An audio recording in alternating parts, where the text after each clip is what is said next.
Lore Together is proud to be part of the Boss Rush Games Network. Feel free to find out more at bossrushgames.com/network.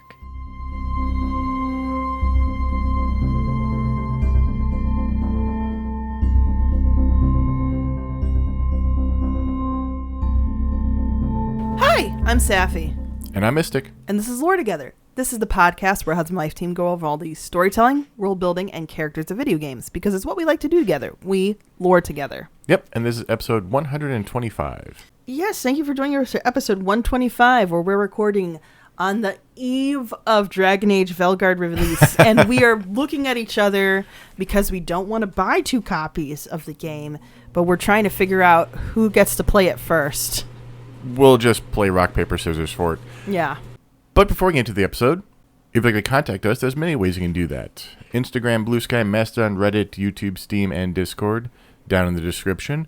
You can also find more contact information over on our website, loretogether.com. Yay, we have a website! Though if you want to email us, you can do that at loretogether@gmail.com. Yes, and we will respond. We promise. And if you'd like to support the podcast, you can do that in 2 different ways. First is a good review, 5 stars, thumbs up, whatever it is, wherever you're listening. We appreciate it. The other way is through Patreon at patreon.com/loretogether, where you can pay a per episode pledge to get early access to episodes. Yes. Access to exclusive Let's Plays. Yes. Access to voting in our public Let's Plays. Heck yes. I'm trying to amp Mystic up, and he is not ready for it. No, this is too early in the morning for me. But we appreciate your support. Thank you so much for everybody who supported us and will continue to support us. We have a place in our heart for all of you, and now this is the part where I segue to Mystic presenting something. Yeah, I got nothing. Just kidding. Oh my God. That would have been awful. Especially because for days you would have said, yeah, I got the script. It's almost ready. It's almost ready. Jeez. So this is a massive franchise, but you probably don't think of it as one. Okay. Because your only exposure to this has probably been a movie that you didn't see. Or maybe you did see. I don't know. I can tell you who's in it. Who's in the movie? Matthew Lillard and Freddie Prinze Jr. They were in a few movies I together. know. The first one. We're not doing Scooby-Doo. I was going to say, the first one that comes to mind is Scooby-Doo. Oh, but I should know because I used to have the hugest crush on Freddie Prinze Jr. Oh, man, Mystic. I'm going to concede defeat right now.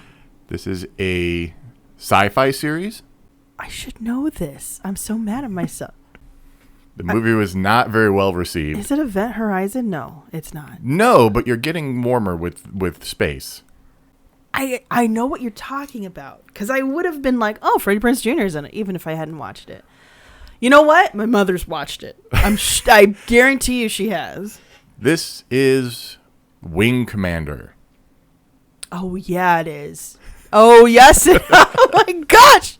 I hadn't even thought about this. And honestly, when I say massive, this is probably one of the, other than Elder Scrolls. Yeah.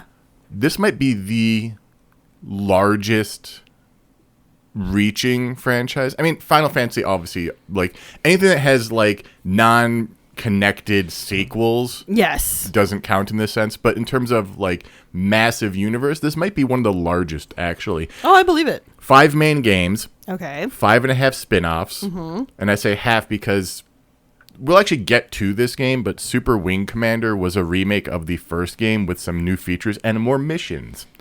Oh. But that was for the 3DO, a console that nobody owned. Okay. The franchise also includes 7 novels based off the games. I'm sorry. What? 7? 3 novels based off of the movie. 3? On one movie? A collectible card game. I believe that. And a single-season cartoon series.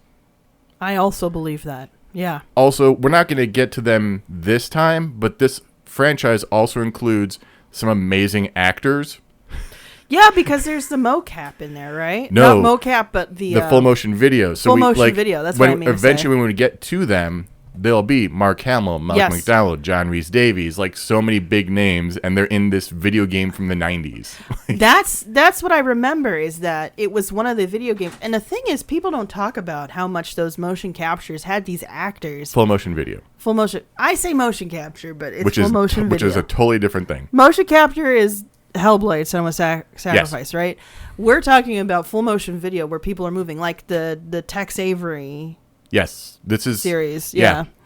But it's funny because there's a lot of video games that have these hidden brilliant actors in them. Like finding out that in one of our bonus episodes, I cover Keith David's voice acting career in video games. He's in the original Fallout. Yeah. Guys, it makes no sense. It's crazy that this great talent is just hidden across everywhere. If we're going to talk about full motion video and actors that are really good that you don't expect, Brad Dourif in Myst 3. Yes. Yeah. I mean, it's just so funny that this era of video games, despite people thinking it was this niche hobby at the time, not the huge thing it is now,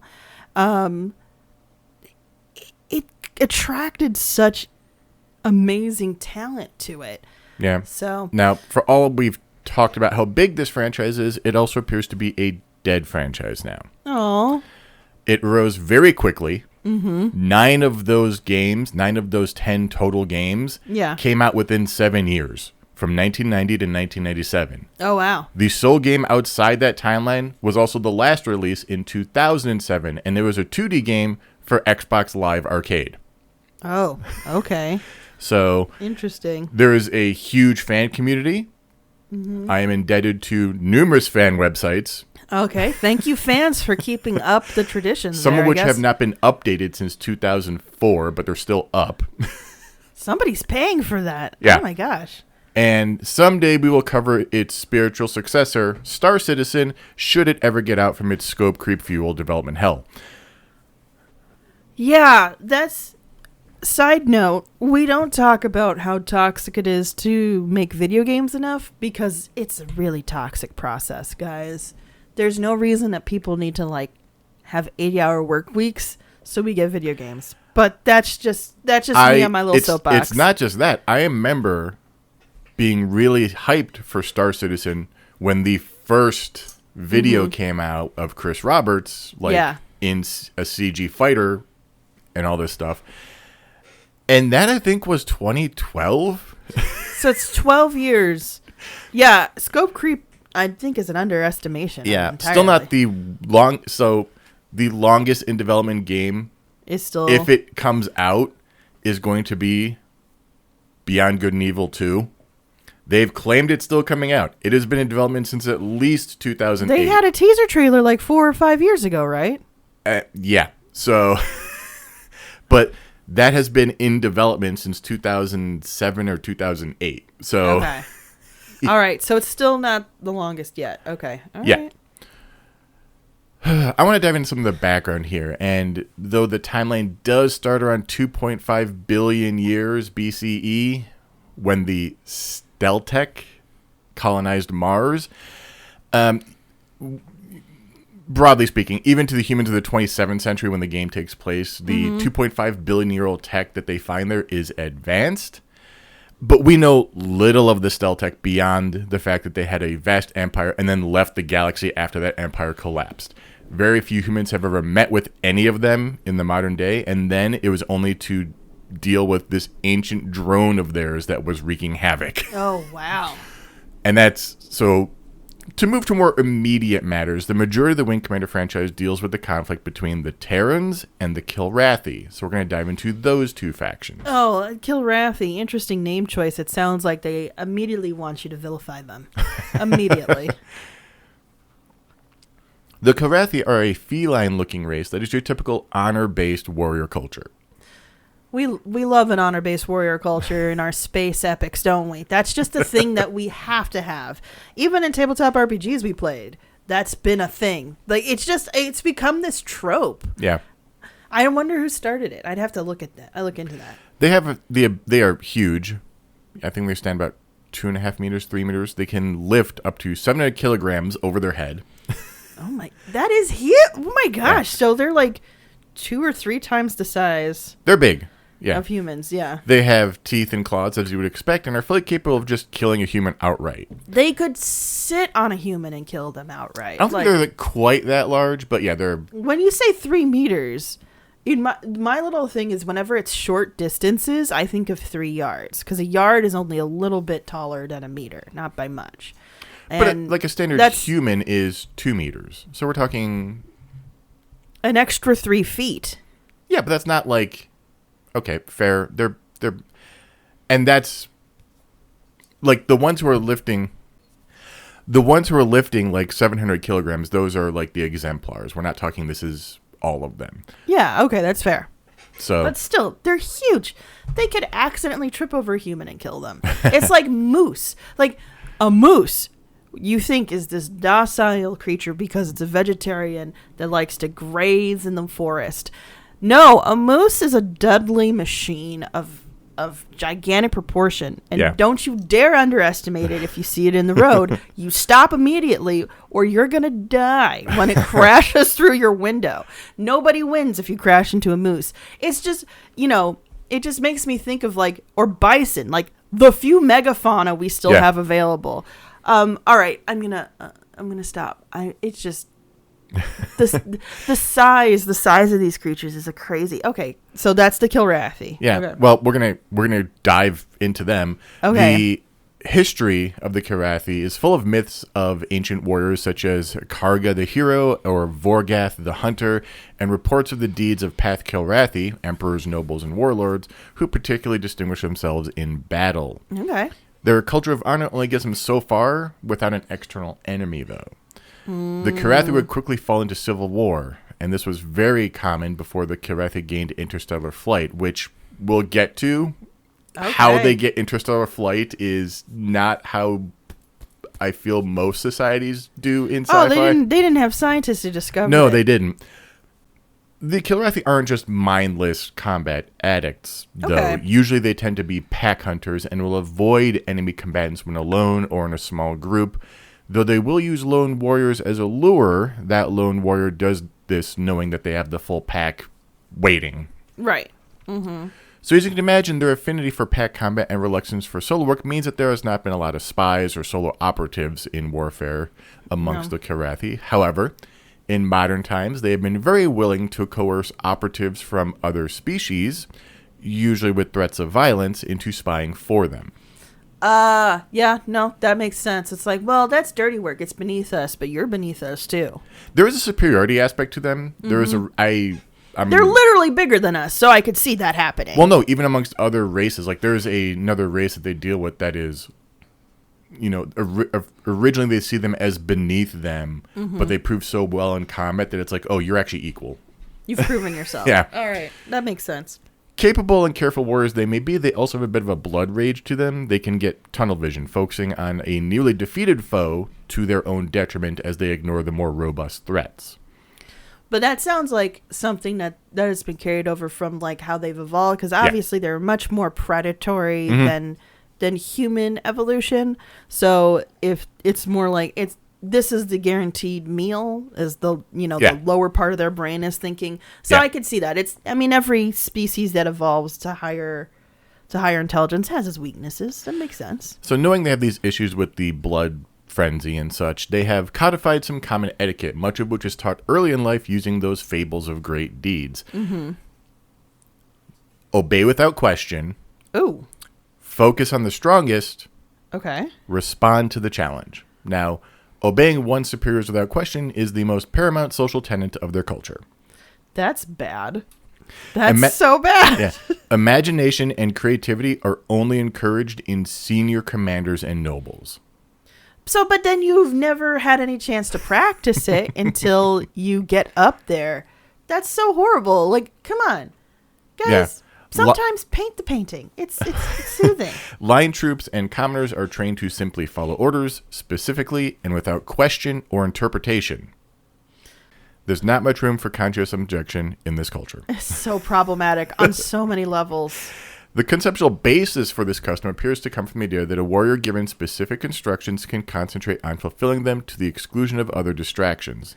That's so authoritarian. Yeah. Oh, that's so gross. The counter is that a warrior given more general goals may become distracted by their instinctive hunting behaviors and end up failing the mission. You know what, though? Spec Ops The Line kind of proves that. I hate to say that. I hate to give them that bone.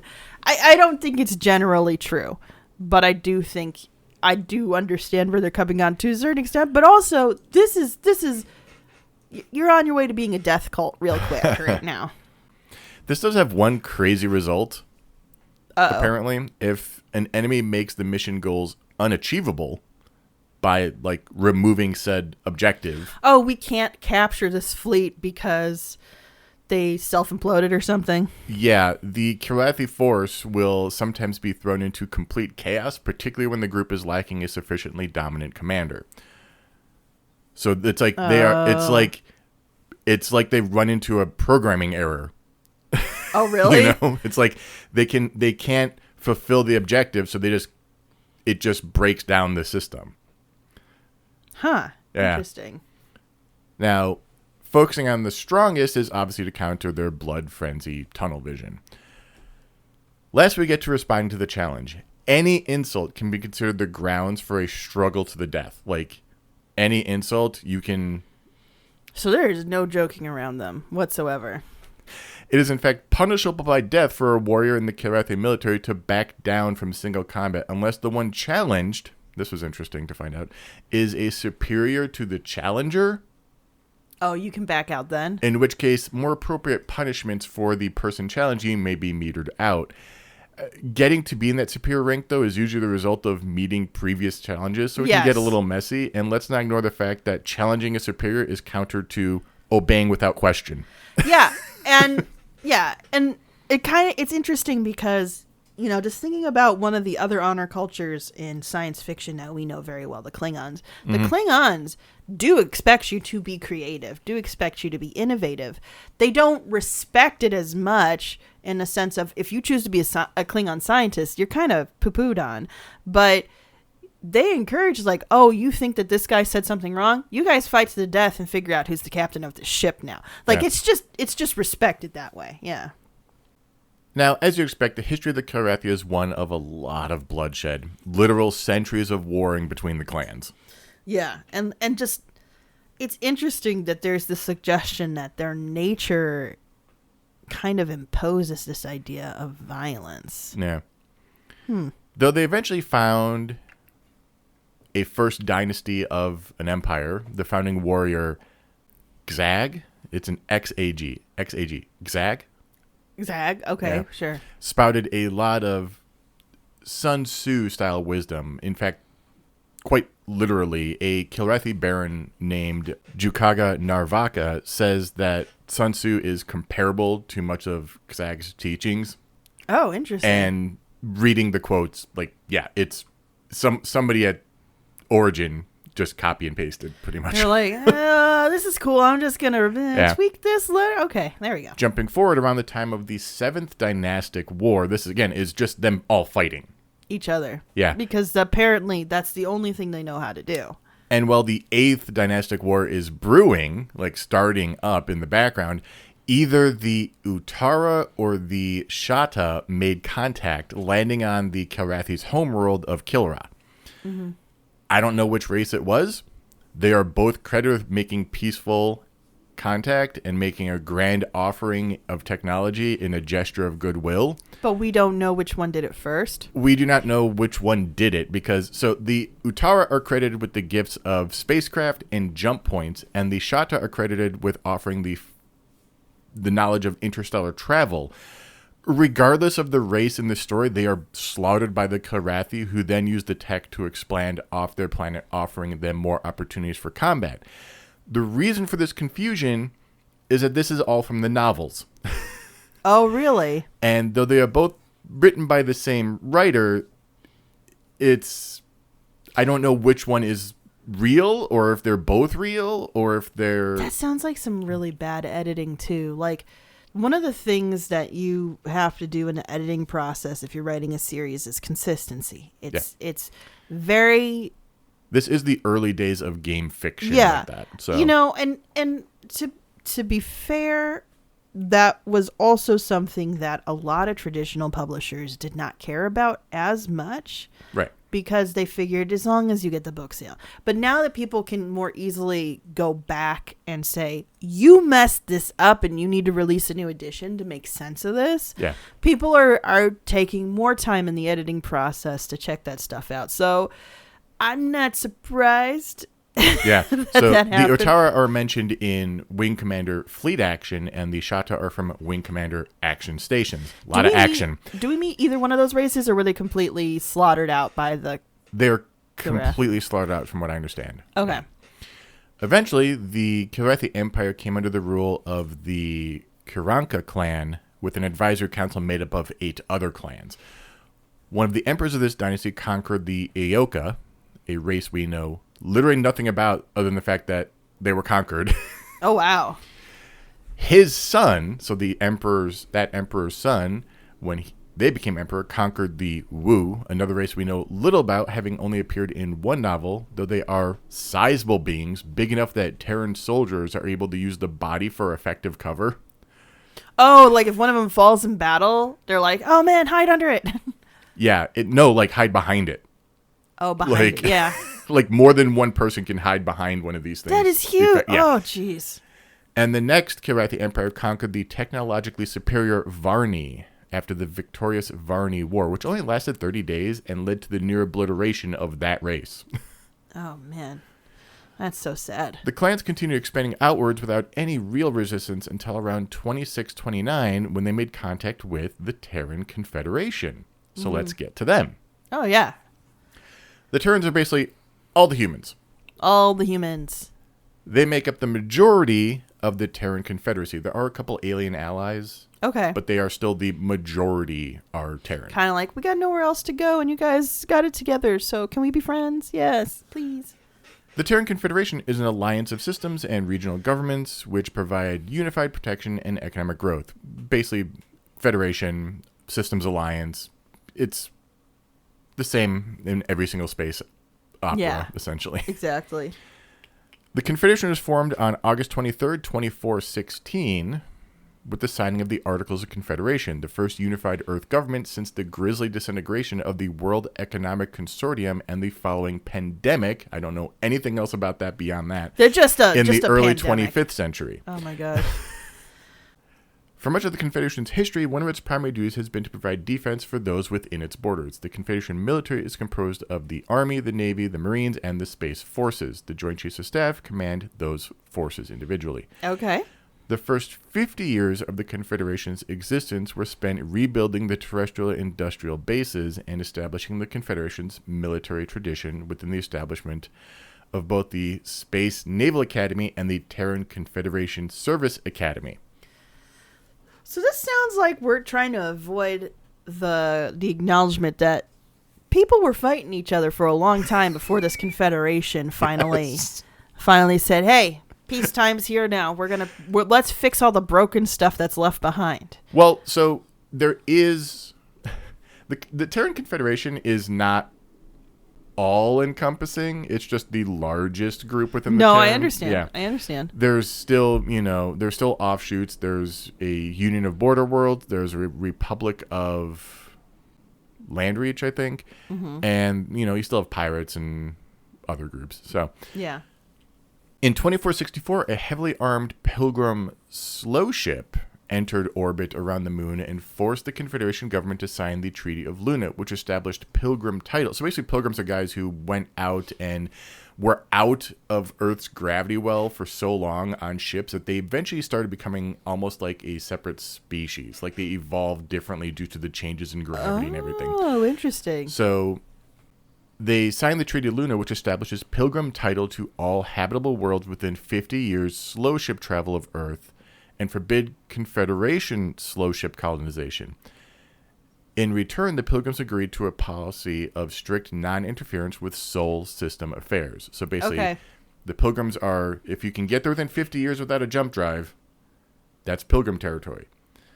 So this state of existence continued for about a century until the discovery of the Aquende drive in the Sol system in 2588, designed by Sherry Aquende at the Aéropostale Afrique Laboratories. Oh, okay. That is my terrible French pronunciation. Yeah, I could tell. It was awful. That was Mystic. Don't be proud of that. Don't give me that I'm proud that look. it was terrible. This would become known more informally as the jump drive. Mm-hmm. Jump drive travel allowed Earthships to bypass Pilgrim territory completely. Oh, wow. And while the losses on exploratory missions were high, 26th century Earth had a wealth and population to absorb those losses. There's just more people. Go! Right. Earth quickly established colonies out toward the Hawking and Gemini sectors, leaving Vega to the Pilgrims. Oh, okay. On 2631.244, so this is the thing that comes out. So this dot code is just denotes the day of the year. So it goes from 01 to 366 or 365, depending if it's a leap year or not. Yeah. So it's just the day in that year. Okay. A Pilgrim fleet jumped into the Sol system, planning to destroy the fleet yards at the Port of Titan space station and halt Confederation expansion. The Confederation, however, had grown quite strong because they had been able to go out further and get more resources. Yes. And after 3 days of fighting, repelled the attack. After refusing to negotiate, the Pilgrims began a guerrilla campaign with raids on Confederation systems, which led to a Confederation declaration of war in 2632.17. This is so many dates. I feel You don't have to like worry about all of that. so many. Just so know much that we're battle. going through in So the Pilgrims we were cool with, and now we're no longer cool with because Right. they decided they want to work back inwards again, which we told them, please don't. Okay. This war continued for over 3 years, with the Pilgrims murdering and enslaving those they captured. The Confederation. Wow. Yeah. That escalated quickly.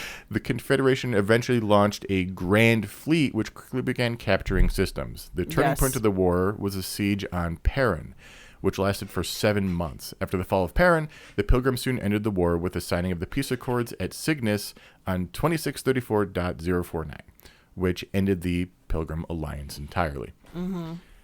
In 2629.105, a Terran research vessel known as the TCS Iason, IASON, I think, Okay.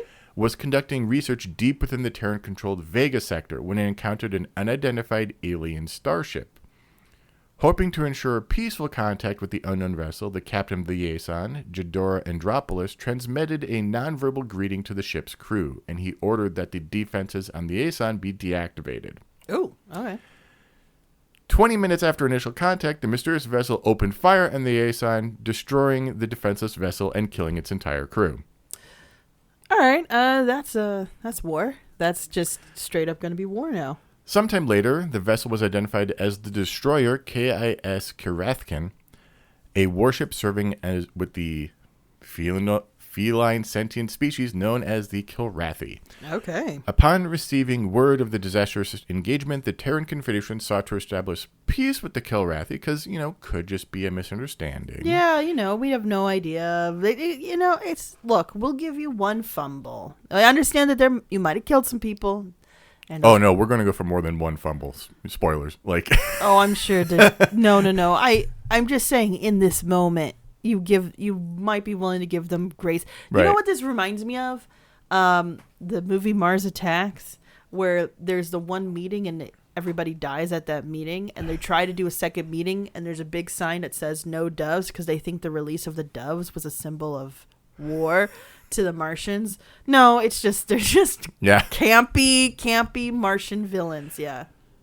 The Kilrathi, however, rejected all calls for diplomacy and refused to send ambassadors to discuss relations with the Terrans. Instead, they resorted to a campaign of piracy and murder along the Terran frontier. There you go. Hey, look, it's another place we can conquer, guys. Pretty much. Let's just get going. In response to these attacks, the Confederation Senate enacted a non-aggression policy aimed at discouraging Kilrathi activities on the frontier. They responded with a please don't note. Pretty much. Oh my, that's so naive. However, as these raids continued, the Terran Confederation threatened military reprisals against the Kilrathi Empire if they please don't stop doing that. Can you just stop murdering our citizens for once? For once. Which, of Please. course, they didn't stop.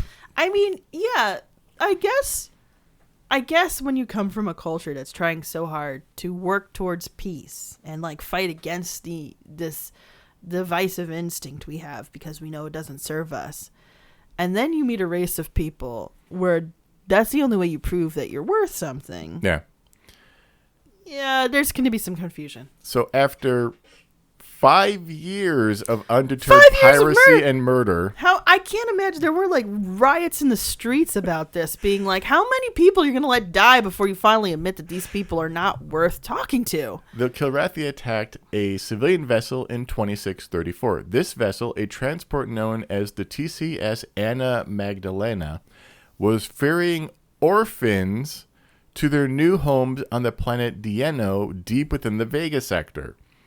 The vessel was destroyed, killing its entire crew and all passengers. And I'm sorry that I'm smiling while saying this. It's just such a trope of the orphans are on that. You know, you killed the loneliest of children. Yeah, I mean, no, I think it's just absurd, which is why it's abusing as much as. Let's take all these orphans and ship them off towards a place where people are getting killed. This is a great idea. I don't know. That feels like a political ploy, being like, how do we get people to care? I know. Do you think these orphans could find homes here? Great. Let's try that. Let's bait these MFers and see what happens. So news of this gets out and sparks outrage all across the Confederation. And on 2634.186, the Terran government officially declares war on the Kilrathi Empire. Finally! Thus beginning what is now known as the Terran-Kilrathi War. The first few months largely favor the Confederation, with many Kilrathi border outposts taken with minimal loss of life or equipment, because... Yeah. They're outposts? Basically, they're small little outposts they put out there as just listening posts or jumping off points for these little quick raids. However, per the limited engagement orders of the Declaration of War, most of the Confederation fleet remains inactive, with much of the fleet stationed at Alexandria base above the planet McAuliffe, the second largest base in the Confederation after Earth. So they're just like hanging out on standby the whole time? And this is not how you war. I'm sorry, how did Confederation come into power previously is my question. Was it all just a bunch of political diplomatic everything was chaos. We're here. So they're really good at cleaning stuff up, but they're not really good at breaking it. Okay. So while intelligence reports and certain military leaders believe that the Kilrathi were preparing for a massive counteroffensive to quickly overrun the Confederation, they are rebuffed by the president, who is facing an election in which an anti-military coalition is set to take power should the war escalate. What? Oh, really? Yeah. This is how devoted to peace these people are? Yeah. Oh, however, man. The commander of the Confed Navy, Admiral Spencer Bainbridge, personally orders the commanders at McAuliffe to cancel leave and prepare for a full Kilrathi attack on Confederation Day, basically when the Confederation was founded. Yeah. Due to complications, the orders never arrived to McAuliffe, leaving the fleet mostly inactive on Confederation Day when a massive Kilrathi fleet invades the system. No. And the little fleet that they do have there that was kind of sent there. So there is a bit of a discrepancy here because there was a transmitted Kilrathi, not fully transmitted Kilrathi thing that basically this is how this guy believes that there's going to be an attack. That is also it's not mistranslated, but it's not fully translated enough to know that the fleet that the Kilrathi are amassing is like quadruple the size that they think it is. Yeah. So they're also armed with a new torpedo that effectively renders Terran shields ineffective. Oh, no. The base and over 80 ships in the fleet, including 4 carriers, are lost in the opening wave of the attack, with only the TCS Concordia and a handful of other ships escaping. Oh, geez. Okay. Now, instead of ordering the remaining fleet back to Earth, the acting captain of the Concordia decides to counterattack. Okay. In hopes of relieving the entrenched Marines on the surface of McAuliffe, as well as dealing the Kilrathi a psychological blow. Right. Mm-hmm. And the plan works. Awesome. With Confed fighters destroying numerous troop landing crafts and the fleet destroying 2 carriers and a battleship. Surprised by this counterattack, the Kilrathi just bye. They leave. Like, wait, what? However, despite the victory, the loss of much of the fleet leaves the Confederation with only 3 active carriers, placing them at a massive disadvantage with the Kilrathi. Yeah, that makes sense. The rest of the Confederation suffered significant defeats in the weeks following this battle. Within 30 days of the Battle of McAuliffe, the Kilrathi had taken over 153 star systems, with over 30% of the Confederation's industrial capability, 40% of its strategic resources, and over 28 billion Confederation citizens captured by the enemy. Holy guacamole. First of all, the idea that humanity gets to a point where there's 28 billion of us, wow. More than 28 billion. Yeah. No. Wow. That's a good point too. Like, how many of us are out? Are we a plague? Like, this feels like a plague. Are we a plague? Not that the Kilrathi wouldn't be either, but that is a lot of people. Holy. Yeah. In 2639, Enyo, a Confederation outpost, was invaded by the Kilrathi, leaving 250,000 colonists on the planet prisoner. Fortunately, at Enyo, Confederation forces in the area were able to launch a counterstrike against the Kilrathi. They destroyed a great deal of the Kilrathi forces and saved almost all of the people on the planet. This event became known as the Enyo Engagement. There's a lot of back and forth for about a decade. The Terrans take losses, claw them back, and make even a couple inroads into Kilrathi territory, but they're not really doing enough. Right. So in 2649, the Confederation sent most of the Vega Sector fleet for an all-or-nothing attack against Kilra, but they are routed by much stronger forces than they expected. The TCS Tiger's Claw was sent to fight a desperate but heroic supporting action to cover the retreating Terran forces. The fateful engagement was referred to as Custer's Carnival. The Kilrathi under Prince, Thraketh Nar Kiranka. I'm sorry. Did you sneeze? No. Thraketh, Thrakhath.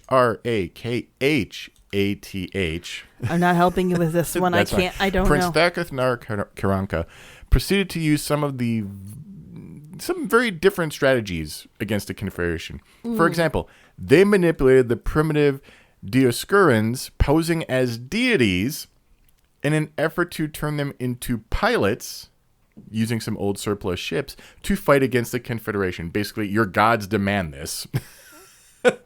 Wow. Okay. Interesting. They also began developing a stealth fighter, which is a bit counter to their way they usually do things, and also stole the fighter transport TCS Morgan, using it to launch an attack with Confederation fighters against the Tiger's Claw. Huh. And now we have finally made it to the first game. That is so much background in history. We need to understand the first game. Yeah, the first game is essentially called, it's Wing Commander 1, but it's essentially the story of the Vega campaign, though when it takes place is kind of up for debate. The date of the start of the Vega campaign differs depending on the source. So in the original game and its manual, it's set at 2654.110. According to the Pilgrim's Truth, it's at some point after .163, after the Paladin's court-martial and his return to the Claw. So we're just going to go with the original date of 2564.110 because this is just code stuff and who cares? Yeah, exactly. As much as we love our lore, I don't want to get that into the weeds on it. Sometimes the exactitude actually just makes the experience so much worse. So we don't encourage it at all times. Now, the stories of these games are great, but it's all a lot of interpersonal conflict, and it's a lot of dialogue stuff and cutscenes. And then the cutscenes are not like they're great. I mean, especially when you get to the later games, we're talking like movie quality. Like, ooh, okay. We have, Mark Hamill opposite like really well done puppets that they didn't use for the actual big budget movie. Yeah, people were very upset with how the Kilrathi looked in the movie compared to how they look in the games. They do not look at all. Really? They look both feline, but they don't look at all similar in terms of. Yeah. So they didn't go with puppets. What did they do instead? Did they do? I think they did puppets. I think they just did a different style, and it's funny because the director of the movie is the creator of the game. But he just, so I wonder if he had a bigger budget and decided he wanted to do something different. So what I've seen from a lot of fans is when it comes to creation, he's his own worst enemy. He is the scope creep. He is that's what I saw on the Reddits and stuff when I was doing my research. Okay. So in the game, the player takes the role of a nameless pilot, though this is later kind of retconned to be Christopher Blair in the sequels. This is Mark Hamill's character. Right. And I also believe Freddie Prinze Jr.'s character. Right. Aboard the TCS Tiger's Claw, which is, we didn't cover this before, it is a Bengal-class strike carrier. Okay. The story of this campaign is kind of crazy. Not that we're going to get into the weeds on it because we can summarize it in one paragraph, but basically, beginning at the Enyo system, the Confederation forces attempt to stop the Kilrathi advance in Dakota, and then starting in Kurosawa, basically they go on the offensive, and they're trying to just push them out until eventually they push them out of the Vega sector. If you play well, though, the story of the game changes drastically based on how well you do in your mission. The story here is not this. It's kind of like how you do stories in StarCraft, where not stories in StarCraft, I should say. You don't have deep story within the gameplay. You have a mission briefing, gameplay, mission debrief, and that's about it. Yeah. So the story here changes because if you do better or worse, the game gets harder or easier. Or not easier, but like your objectives do change, and there's a branching path. So each time you play a level, whether you win or lose, changes which path you're on. Interesting. Okay. Yeah. And it's just basically a big Christmas tree. That's a really cool idea, though. Yeah, there is a canon ending, the one where the player does well, and that has the Kilrathi retreating from the Venice system and leaving the sector. Yeah. We do have 2 expansions for this game. The first is titled Wing Commander, The Secret Missions. Ooh. Which finds the crew of the Tiger's Claw dealing with a gravity-enhancing weapon that the Kilrathi have designed and used to destroy the colony of Goddard. The gravity weapon is mounted to a brand new class of Kilrathi ship called the Sivar-class Dreadnought. That is never heard from again after this, except for in that 3DO remake. Oh, okay. Where there is another mission where the Tiger's Claw crew is sent on a mission to destroy the Sivar Dreadnought shipyard. So at least there's a reason we never hear from it again. Right, exactly. Moving on to the second expansion, which is called Wing Commander, The Secret Missions 2. This time with another subtitle tacked on. So it's Wing Commander, subtitle The Secret Missions 2, subtitle Crusade. Oh, interesting. The Tiger's Claw is in the Fireka system, I think. It's Firekka. Fireka? I don't know. Frankincense? What? Whose native intelligent life forms, the bird-like Firekans, are negotiating to join the Terran Confederation. Tensions are high and will only get higher. There is an unusual Kilrathi presence in the area. Wait, a bird-like race? Where's Samus? This presence develops into a massive battle group, and though the Firekans sign the Articles of Confederation, the outnumbered Terrans have no choice but to retreat, leaving them there. Oh, geez. No. So, adding to the mess, a Kilrathi lord, Ralga Narhalas, defects, bringing his Fralthi-class cruiser, the Ras Nehra, and word of a rebellion against the Empire on the Kilrathi colony of... There's too many names in this one sentence. And also brings word of rebellion against the Kilrathi Empire on the Kilrathi colony of Gorakar. Okay.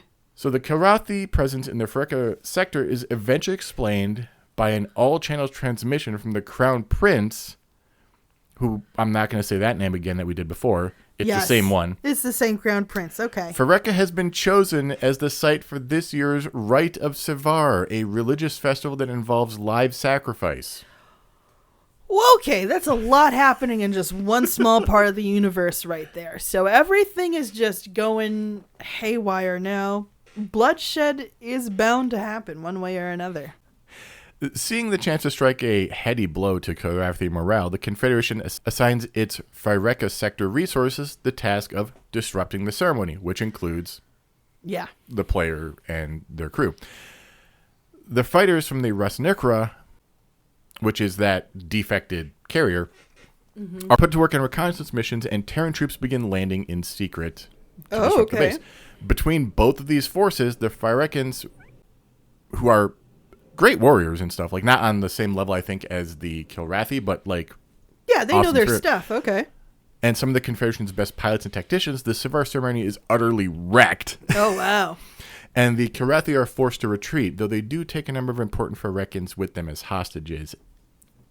End of game. Oh, interesting. Leading into Wing Commander 2, which we'll cover at some point in the future. So I know originally I said that this was going to be a genre you don't like, and I don't know how much you like flight sims.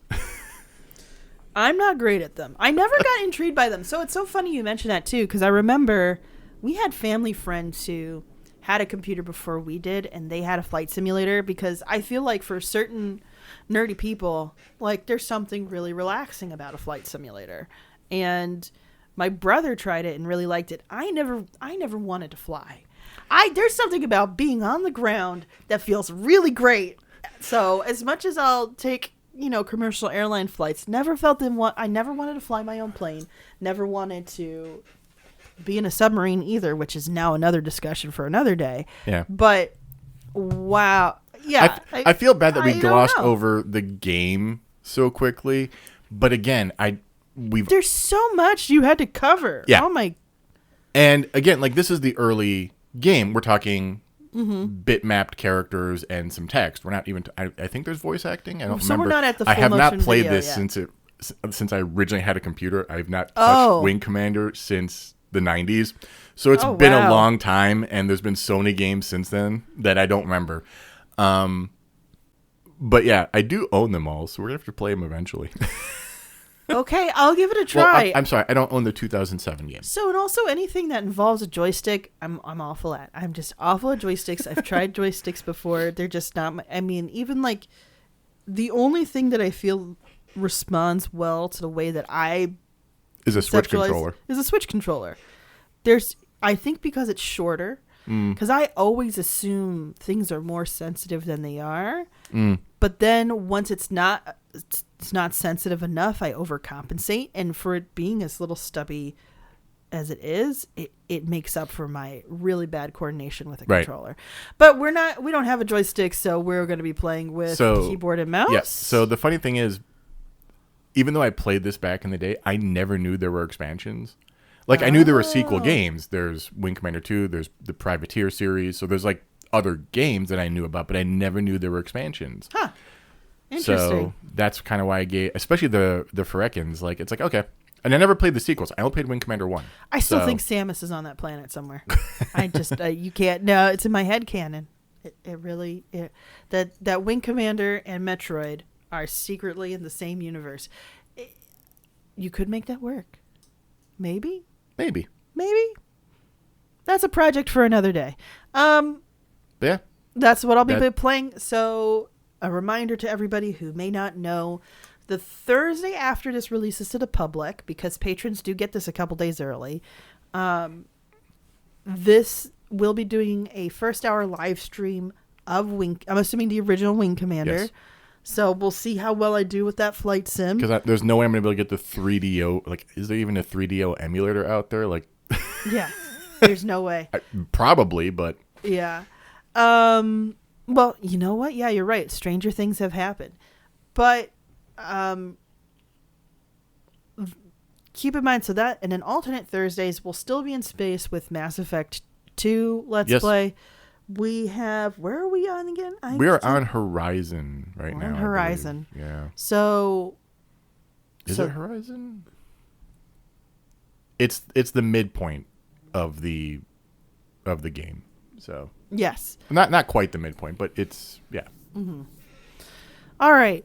So with that, Oh, yeah, it can't be the midpoint. We have all the loyalty missions. And Oh, stuff we to have do. so many Yeah. loyalty missions. Yeah, the midpoint of the main plot. Yeah. But you have to do loyalty missions or else doom and destruction at the end of the game. Yes. So, with that being said, please join us on those Thursdays. We love having you guys there. We love chatting it up with the audience about the game, how to go. And I do appreciate it when people tell me to pew pew at certain points because that's been necessary. And otherwise, thanks for joining us for this episode. Thanks for listening. Catch you next time. Bye. Bye.